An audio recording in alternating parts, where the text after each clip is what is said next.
Bapa yang Maha Kudus, yang Maha Agung, yang Maha Mulia, kembali saat ini kami mau mendengarkan kebenaran firman-Mu ya Allah. Bapa, berbicaralah bagi kami, sampaikan isi hati-Mu bagi kami. Roh Kudus senantiasa membuat kami mengerti akan kebenaran firman Tuhan ini, lalu kami mau hidup di dalamnya. Kami mau melakukan setiap kebenaran firman-Mu. Di dalam nama Tuhan Yesus Kristus kami berdoa. Haleluya. Amin. Saudaraku yang dikasihi oleh Tuhan Yesus Kristus, karena kekhawatiran maka banyak orang terjebak dalam perkara-perkara pemenuhan kebutuhan jasmani. Karena kekhawatiran. Ada begitu banyak orang saat ini merasa khawatir tentang apa yang akan mereka makan, minum, dan pakai. Inilah yang membuat banyak orang terjerat, banyak orang terjebak di dalam perkara-perkara pemenuhan kebutuhan jasmani. Saudara, pertanyaannya, mengapa ada begitu banyak orang yang saat ini merasa khawatir dengan keadaan hidup mereka? Dalam hal ini mereka merasa khawatir akan perkara-perkara kebutuhan jasmani. Saudaraku, perhatikan baik. Kenapa banyak orang merasa khawatir? Kenapa? Kenapa banyak orang khawatir akan perkara-perkara makan, minum, dan pakai lebih daripada perkara-perkara kekal? Karena cara pandang hidup mereka berbeda dengan cara pandang hidupnya Tuhan Yesus. Sekalipun mereka berkata mereka percaya kepada Tuhan Yesus, tetapi di dalam hal ini cara pandang hidup mereka berbeda dengan cara pandang hidupnya Tuhan Yesus. Apakah saudara juga mengalami hal yang sama?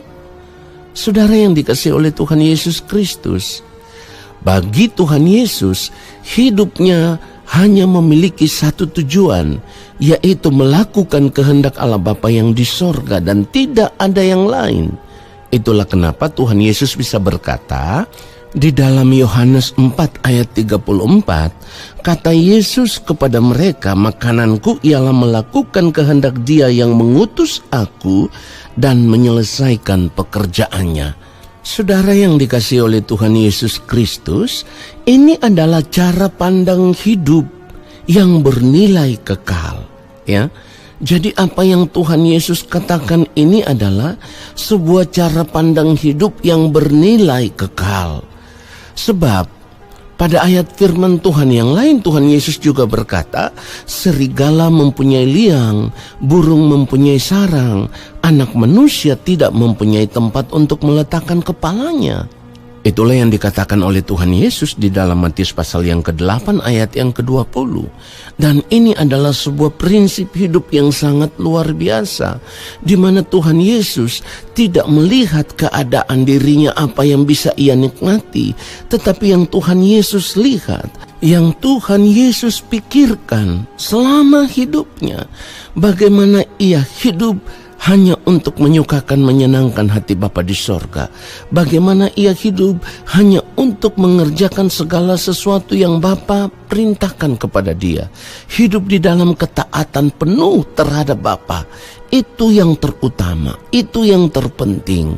Sekalipun Tuhan Yesus tahu benar, saat ia melakukan kehendak Bapa, saat ia melakukan tugas dan tanggung jawab yang Bapa taruh di pundaknya, Tuhan Yesus tahu bahwa ia akan melewati penderitaan yang sangat luar biasa.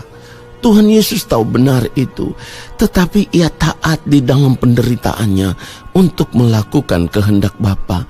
Sekalipun harus menderita, Tuhan Yesus memiliki satu prinsip hidup yang luar biasa. Ia mau menyukakan dan menyenangkan hati Bapa di sorga di dalam ketaatan penuh. Saudaraku, pertanyaannya, bagaimana dengan hidup kita? Apakah selama ini kita sudah hidup menyukakan, menyenangkan hati Bapa di sorga? Itu yang harus kita perkarakan. Oleh sebab itu saya katakan di awal, cara pandang hidup kita berbeda dengan cara pandang hidup Tuhan Yesus. Karena cara pandang yang berbeda itulah yang seringkali membuat kita merasa khawatir, merasa takut, merasa cemas hanya kepada pemenuhan perkara-perkara jasmani, apa yang akan kita makan, minum, dan pakai. Kita selalu pikirkan itu, hal-hal yang fana, hal-hal yang tidak bernilai kekal, saudaraku. Oleh sebab itu, saudaraku, kita harus punya tekad untuk hidup benar, tekad untuk berubah, tekad untuk memiliki cara pandang hidup yang sama seperti Tuhan Yesus.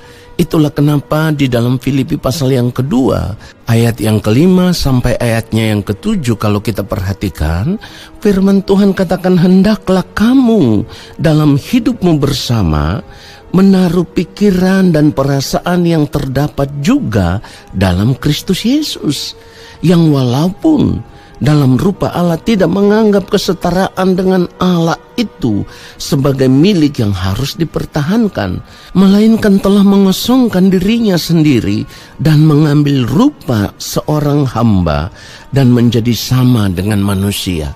Saudaraku, dari kebenaran firman Tuhan ini seharusnya kita mengerti bahwa saat Tuhan Yesus hidup, Ia hidup sama seperti saudara dan saya hidup.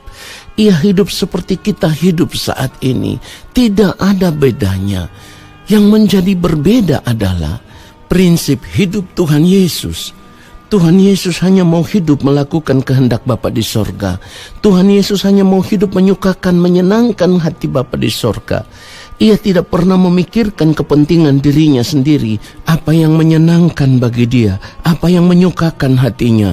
Tuhan Yesus tidak pernah memikirkan itu. Berbeda dengan kita.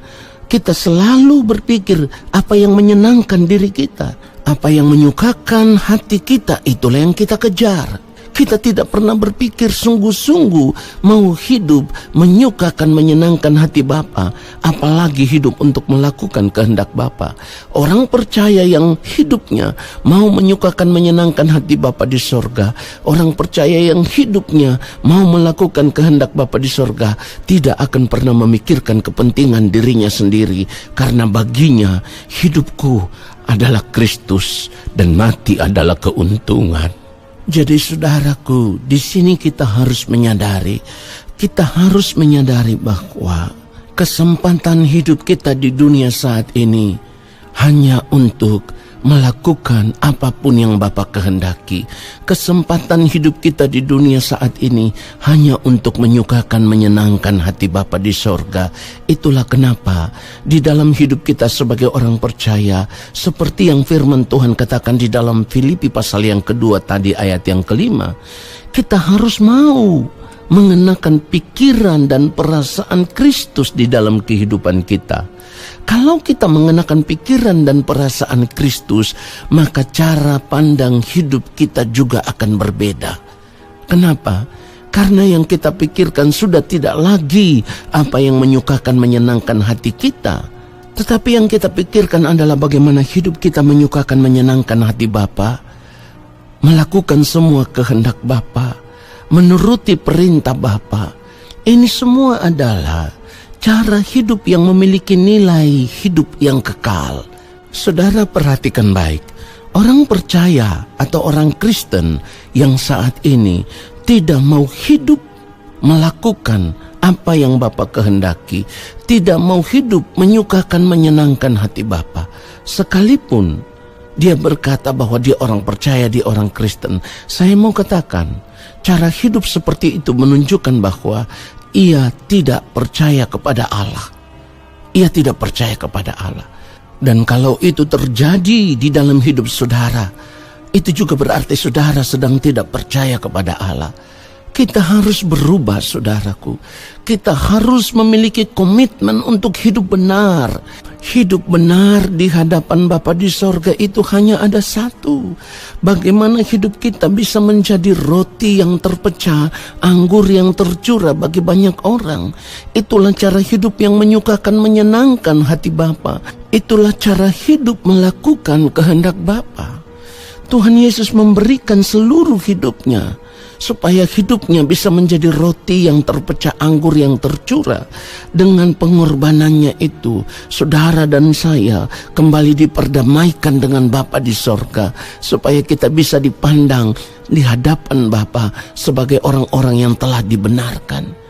Oleh sebab itu kita harus berubah, saudaraku. Kita harus mulai mengambil keputusan. Kita harus mulai memilih apakah kita mau hidup sama seperti Kristus telah hidup, yaitu hidup hanya untuk melakukan semua kehendak Allah Bapa di sorga, atau kita mau hidup hanya untuk menikmati dunia ini dengan segala kesenangannya. Pilihan hidup ada di tangan saudara. Dan sebenarnya saat ini pun saudara tahu apakah saudara sudah hidup menyukakan, menyenangkan hati Bapa, sudah melakukan kehendak Bapa atau belum. Tetapi saudaraku, saya mau katakan dengan tegas, orang-orang yang saat ini memilih untuk hidup menikmati dunia ini dengan segala kesenangannya, maka pada akhirnya, dengar baik, pada akhirnya ketika berada di balik kematian, mereka tidak akan pernah dikenal oleh Allah Bapa di sorga sebagai anak-anaknya. Perhatikan itu, saudaraku. Jadi saya mau katakan, jangan main-main dengan hidup ini. Jangan main-main dengan hidup ini. Saudaraku, pandanglah hidup kita saat ini sebagai satu kesempatan yang sangat berharga untuk merubah diri supaya kita bisa memiliki cara pandang hidup yang sama seperti Tuhan Yesus Kristus. Oleh sebab itu, saudaraku, saat ini kita harus merubah fokus hidup kita. Kita harus berani mengambil keputusan untuk merubah fokus hidup kita. Kita mau hidup sama seperti Kristus telah hidup. Kalau saudara bertanya, Pak, kita juga kan butuh makan, minum, dan pakai. Saya mau katakan kepada saudara, kalau persoalan hanya kepada makan, minum, dan pakai, firman Tuhan mengajarkan kita. Firman Tuhan katakan di dalam 1 Timotius 6 ayat yang ke-8, asal ada makanan dan pakaian cukuplah. Saudaraku, itu artinya persoalan makan, minum, dan pakai, persoalan kesenangan hidup dunia itu bukan segala-galanya, bukan sesuatu yang bernilai kekal, bukan yang terutama yang harus kita kejar, yang harus kita capai, bukan. Persoalan hidup yang terutama, yang terbesar di dalam kehidupan kita adalah bagaimana kita berjuang supaya hidup kita semakin hari semakin berkenan di hadapan Bapa. Itu yang terutama. Bagaimana manusia batinia kita semakin hari semakin menjadi seperti yang Bapa kehendaki. Itu yang terutama, bukan yang lain, saudaraku, bukan yang lain. Oleh sebab itu, saudaraku, kita harus mau berubah. Kalau saudara tidak mau, saudara sedang menyanyiakan kesempatan hidup yang Tuhan berikan saat ini supaya kita berubah dan hidup benar di hadapannya. Saudara yang dikasihi oleh Tuhan Yesus Kristus, ketika berbicara tentang kekhawatiran hidup, maka Tuhan Yesus katakan, carilah dahulu kerajaan Allah dan kebenarannya. Itu yang dikatakan di dalam Matius pasal 6 ayat 33. Tetapi carilah dahulu kerajaan Allah dan kebenarannya, maka semuanya itu akan ditambahkan kepadamu. Saudara, perhatikan baik. Ini artinya yang harus kita persoalkan, yang terpenting bagi kehidupan kita, bukan perkara-perkara yang fana, tetapi yang terpenting bagi kehidupan kita, yang paling utama adalah perkara masa depan kehidupan kita di kekekalan. Ini persoalannya, saudaraku. Masa depan kehidupan kita di kekekalan itu harus menjadi persoalan utama yang kita perkarakan di dalam hidup ini. Tentu untuk berubah dari cara hidup kita yang sudah terlanjur salah selama ini itu tidak mudah. Memulai hidup yang baru itu butuh perjuangan, tetapi kita harus mau. Kalau kita tidak mau, maka kita tidak akan pernah bisa berubah. Hidup sama seperti Kristus telah hidup itu butuh perjuangan, sebab sudah terlalu lama saudara dan saya dididik oleh cara hidup dunia yang salah.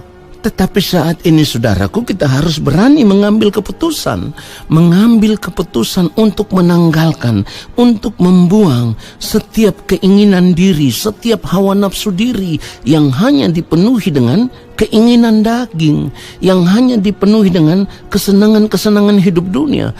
Itu harus dilepaskan. Saudara yang dikasihi oleh Tuhan Yesus Kristus, orang yang tidak mau melepaskan kehidupannya yang lama, ia masih tetap hidup dengan cara hidup yang lama yang dipenuhi dengan keinginan diri, hawa nafsu diri, keinginan daging. Saya mau katakan tegas, orang-orang seperti ini tidak akan pernah dikenal di dalam kerajaan Allah Bapa di sorga. Oleh sebab itu kita harus berubah. Jangan berbuat dosa lagi. Milikilah tekad untuk hidup benar di hadapan Bapa di sorga. Kiranya kebenaran firman Tuhan ini memberkati kita semua. Haleluya. Amin.